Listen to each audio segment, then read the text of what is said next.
Assalamualaikum warahmatullahi wabarakatuh. Kang Mas dan Mbak Yu, pripun kabare panjenengan? Semoga selalu diberi kelimpahan rezeki. Kembali lagi di 1000 kisah nyata. Pada malam hari ini kita akan bercerita tentang Alas Roban dengan misterinya. Alas Roban mungkin terdengar seperti tempat biasa bagi kebanyakan orang, tapi bagi masyarakat Jawa Tengah, daerah ini punya kesan tersendiri. Ya, Alas Roban bisa dikatakan sebagai salah satu tempat paling angker di Pulau Jawa. Alas Roban sendiri adalah nama dari sebuah hutan yang ada di dalamnya, dibuat semacam jalan untuk menghubungkan kota-kota di Jawa Tengah dan provinsi. Jalanan itu sendiri sudah dibuat lama sekali, kurang lebih ketika Belanda belum lama menjajah Jawa.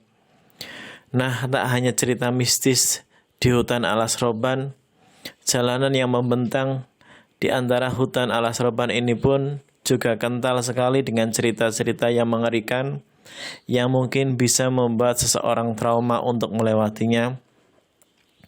Dulunya Alas Roban ini dibangun sejak abad ke-18 oleh pribumi. Untuk membangun jalan ini memang usahanya sangat luar biasa karena harus membelah gunung, membabati sebagian hutan dan membuat jalannya. Nah, yang lebih mengerikan lagi, jalan ini dibangun oleh para pelaku kerja paksa, ya, orang-orang pribumi dengan jumlah ribuan dipaksa untuk membuat jalan sepanjang itu. Alhasil banyak yang mati karena terlalu lelah atau perilaku buruk Belanda. Mayat-mayat para pekerja biasanya dibuang begitu saja di tepi-tepi jalan. Makanya kemudian di tempat itu sering muncul suara-suara atau penampakan ngeri mereka. Melewati jalan Alas Roban tidak hanya harus dengan kendaraan yang oke, tapi juga mental yang kuat. Soal kendaraan yang harus sangat laik jalan, hal itu memang dibutuhkan karena jalanan ini cukup ngeri. Jalannya berkelok-kelok dan di beberapa titik cukup curam, naik dan turunnya. Soal mental, jelas hal ini dibutuhkan karena apa yang terjadi di perjalanan nanti kita tidak akan pernah tahu. Sudah sangat lazim kalau banyak orang yang diganggu ketika melewati jalan ini. Entah oleh penampakan-penampakan ngeri makhluk gaib yang menumpang kendaraan sampai disesatkan oleh penghuni Alas Roban. Di beberapa spot jalanan Alas Roban ini sangat gelap dan biasanya sering terjadi kecelakaan gaib. Nah, dari kengerian itu semua terjadi dialami oleh seseorang yang tidak jauh keberadaannya dari saya. Dia adalah paman saya yang dulu merantau ke daerah Jawa Barat dan sering bolak-balik ke Semarang karena rumahnya ada di Semarang. Nama paman saya sebut saja Andi. Saat itu saya dan paman saya sedang makan warung di pecel lele favorit keluarga kami di Semarang. Kami bercerita ngalor ngidul hingga akhirnya pamanku cerita soal pengalaman mengerikan semasa mudanya dulu. Perkenalkan, namaku Andi. Ini adalah ceritaku saat melewati Alas Roban awal tahun 2000-an. Saat aku hendak pulang ke rumah yang ada di kota Semarang. Siang ini adalah hari Jumat. Sebulan sebelumnya aku harus mengambil cuti untuk 2 hari di hari Senin dan Selasa dan pulang ke rumah bertemu dengan keluarga. Oh ya, beberapa hari sebelumnya aku sudah janjian dengan kawan lamaku namanya Rifkan yang juga akan pulang ke daerah Demak dan kami akan berpulang bersama dengan mobilku dari tempat kami bekerja. Aku langsung bergegas mandi dan bersiap langsung mulai perjalanan. Sore itu terasa sangat damai Dengan udaranya, suara anak-anak kecil di pelataran rumah dekat kontrakan pun terdengar sangat ramai. "Rif, aku sudah siap, tunggu depan kontrakanmu ya," ucapku di dalam telepon memberitahu Rifkan kalau aku akan segera berangkat. Kontrakan Rifkan ini agak jauh, namun kebetulan searah dengan arah jalan pulang yang kami lewati.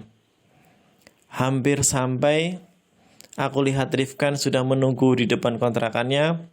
"Ayo," seruku kepada Rifkan sambil membuka kaca mobil. Rifkan langsung memasukkan tas punggungnya di kursi tengah dan dia duduk di kursi depan menemaniku. Dari kontrakan Rifkan, jam sudah menunjukkan pukul 17.15 atau jam 5:15 sore. Di tahun tersebut tol belum ada seperti sekarang, jadi satu-satunya jalan bagi pengendara di jalur utara ya Pantura tersebut. Dan jalanan Alas Roban masih melewati bukit dan jalanannya berkelok-kelok curam yang sekarang dikenal dengan Alas Roban lama. "Doa dulu Gus," ucap Rifkan. Masing-masing dari doa kami dalam hati. Jalanan sore itu terlihat padat, tapi padatnya wajar, tidak sepadat jalanan seperti sekarang. Singkat cerita, kami berdua tiba di Brebes hampir jam 11 malam karena kami berhenti sholat dan makan sebentar saat sampai di Indramayu. Brebes, Tegal, Pemalang sudah kami lewati. Akhirnya kami tiba di Pekalongan sesaat sebelum sampai di Alas Roban. Kala itu tidak ada sama sekali pikiranku memikirkan hal yang aneh-aneh karena sudah beberapa kali pulang menuju Semarang dan bertemu malam hari. Jalanan sudah sepi saat kami sampai di Alas Roban, ditandai dengan jalanan yang makin lama makin gelap karena minimnya penerangan di kanan dan kiri jalan yang ditumbuhi pohon-pohonan besar. Sesekali aku menemui bus-bus antar provinsi yang memang melintas saat malam hari. Brak-brak, tiba-tiba terdengar 2 kali ada sesuatu yang jatuh di atas mobil. "Apa itu, Ndik?" tanya Rifkan. Aku langsung mendengar dan menepi melihat di atas mobil. Dengan keadaan mobil yang masih menyala, aku dan Rifkan melihat bagian atas mobil. "Tidak ada apa-apa, Rif," ucapku. Tapi saat aku perhatikan lagi ada bekas lecet sedikit di atas mobil. "Cari lagi Rif sekitar mobil kalau ada apa-apa," imbuhku kepada Rifkan. Cukup lama kami mencari dan memperhatikan, tapi kami tidak menemukan apa-apa. "Masuk mobil lagi Rif, kita jalan lagi," ajakku. Belum lama jalan, tepat di tengah-tengah tanjakan, tiba-tiba aku dikagetkan lagi dengan suara benturan di depan mobil, seperti habis menabrak sesuatu. "Kamu di dalam aja, aku yang turun," ucap Rifkan. Tak lama Rifkan masuk. "Ban depanmu kempes, Ndik," imbuh Rifkan. Waduh, mana jam-jam 1:30 gini, mana ada tambal ban, aku nggak ada ban serep juga, ucapku. Aku dan Rifkan keluar mobil dan melihat keadaan jalanan benar-benar sepi dan gelap, dengan pepohonan tinggi di kanan dan kiri jalan, tapi tampak ada kendaraan lewat saat itu, yang tidak ada satupun yang lewat. Aku dan Rifkan jalan kaki pelan-pelan ke arah depan. Dari kejauhan nampak cahaya remang-remang di kiri jalan. "Apa itu, Rif?" "Kayaknya tambal ban, coba kita ke sana," ajakku. Kami berjalan dulu ke sana memastikan. Setelah dekat dan memastikan memang itu tambal ban, aku langsung kembali ke mobil dan membawa ke dekat tambal ban di sana. "Mana Rif orangnya?" tanyaku. "Nggak tahu, dari tadi aku panggil-panggil nggak ada sautan," tanya Rifkan. Lama tak menemui jawaban, kami memutuskan menunggu di depan tambal ban tersebut. "Ada apa, Mas?" tanya laki-laki tua yang tiba-tiba datang. Astagfirullah. Rifkan kaget dengan kedatangan laki-laki tersebut yang tiba-tiba. "Ini Pak, ban saya bocor. Hendak nambal ban di sini. Apakah bisa?" tanyaku. "Oh bisa, silakan duduk di sini Mas," imbuh laki-laki tua tersebut. Kami berdua tidak menaruh curiga sejauh ini, hingga akhirnya aku mencium bau menyan di sekitar tempat tambal ban tersebut. Kamu nyium bau nggak? Tanyaku ke Rifkan. Iya, Ndik, jawab Rifkan dengan mulai memperhatikan setiap sudut tempat tambal ban tersebut.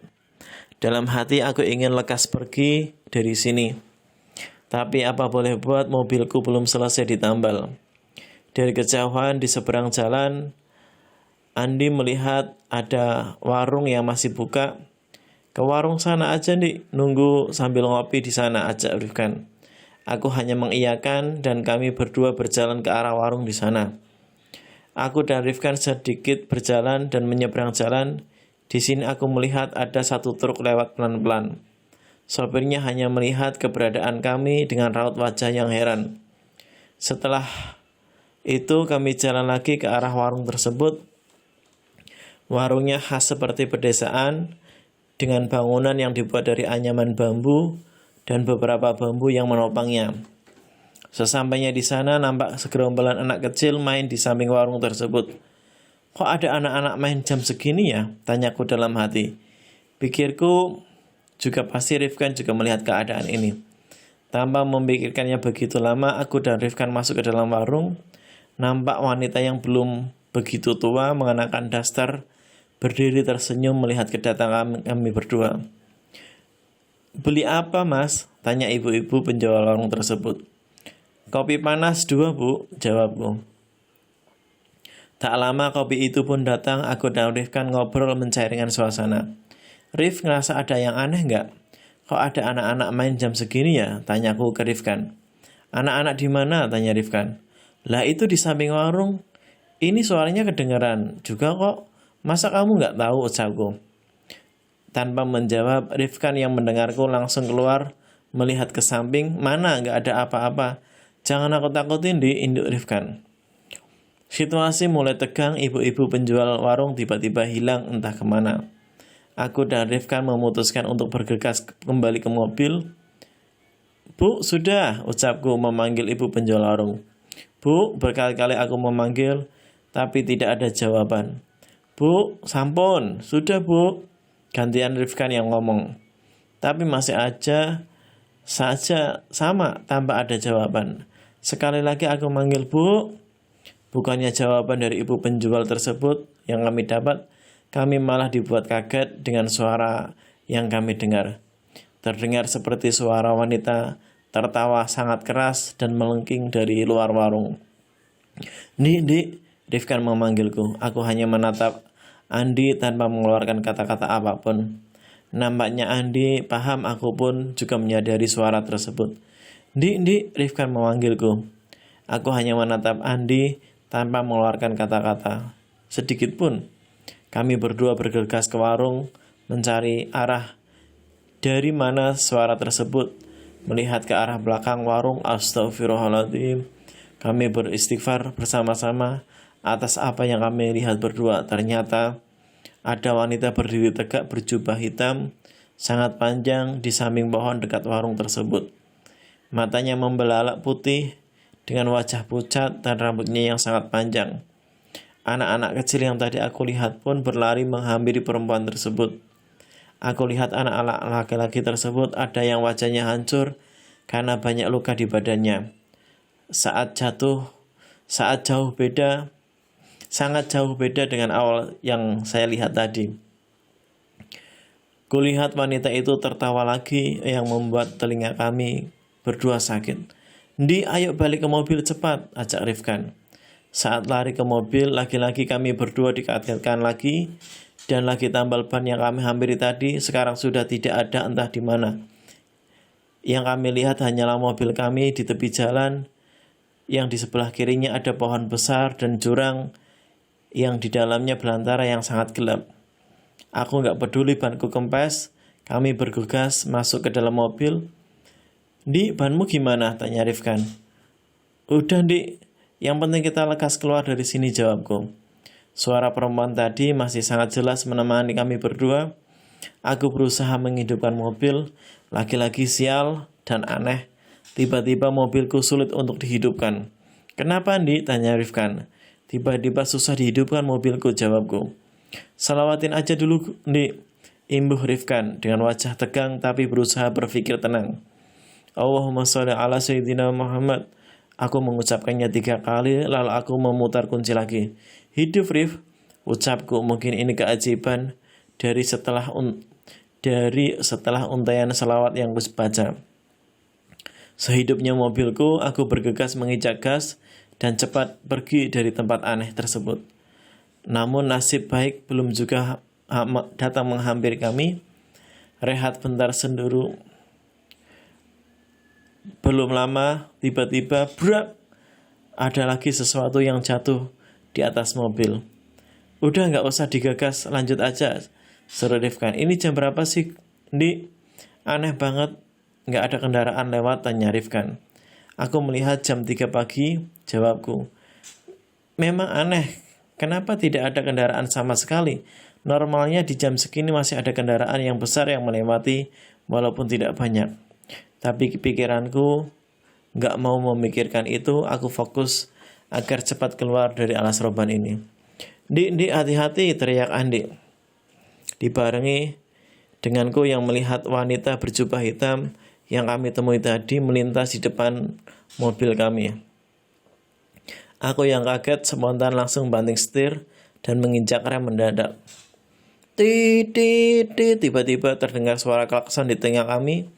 Aneh bin ajaib, saat berhenti mobilku berhadapan dengan truk bermuatan barang. Di, minggir dulu, ajak Rifkan. Rif, wanita tadi mengkritik kita.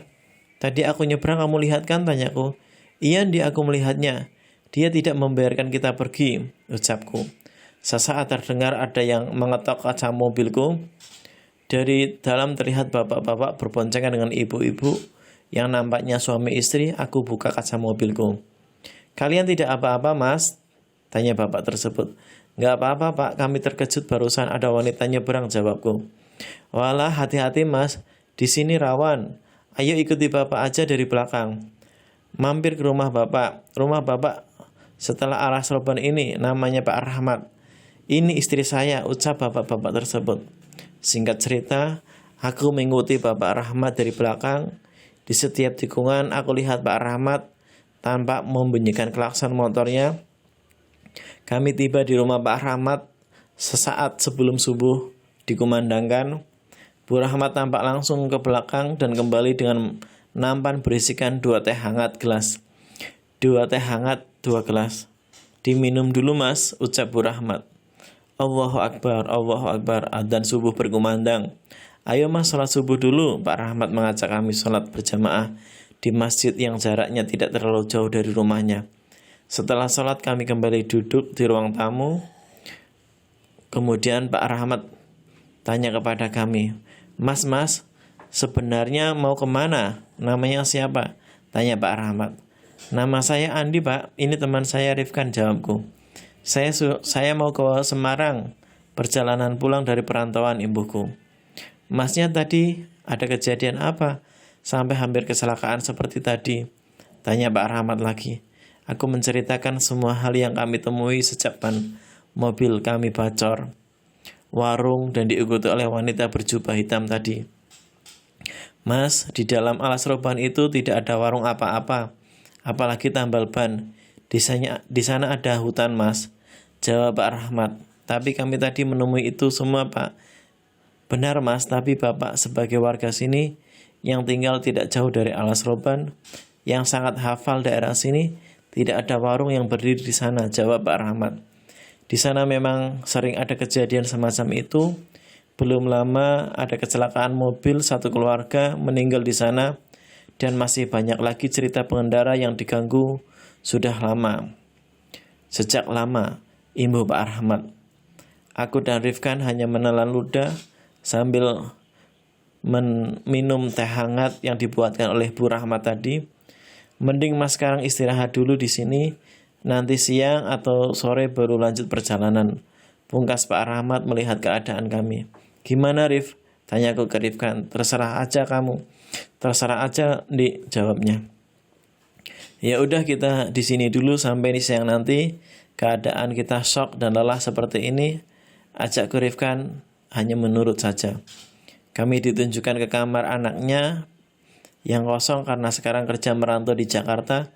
Kami tidur melepas lelah di sana. Siangnya kami bangun dan bersiap melanjutkan perjalanan yang sudah tidak jauh lagi. Mas, panggil Pak Rahmat pada kami. Mas, monggo makan dulu sebelum jalan. Waduh Pak, kok repot-repot begini, jawab Andi. Siang itu kami makan bersama dengan Pak Rahmat dan istrinya.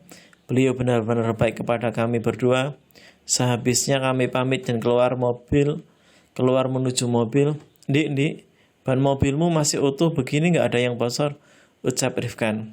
Aku langsung melihat ban mobilku dan ternyata benar banku masih normal, tidak ada tanda-tanda rusak. Aku hanya geleng-geleng melihat keanehan yang ditunjukkan di depan mataku. Pak Rahmat, kami berdua pamit. Terima kasih sudah menolong kami dan sudah baik kepada kami, ucapku. Nggak apa-apa Mas, saya dan Ibu malah senang ada tamu di rumah kami. Soalnya kalau tidak ada tamu rumah kami sepi, jawab Pak Rahmat.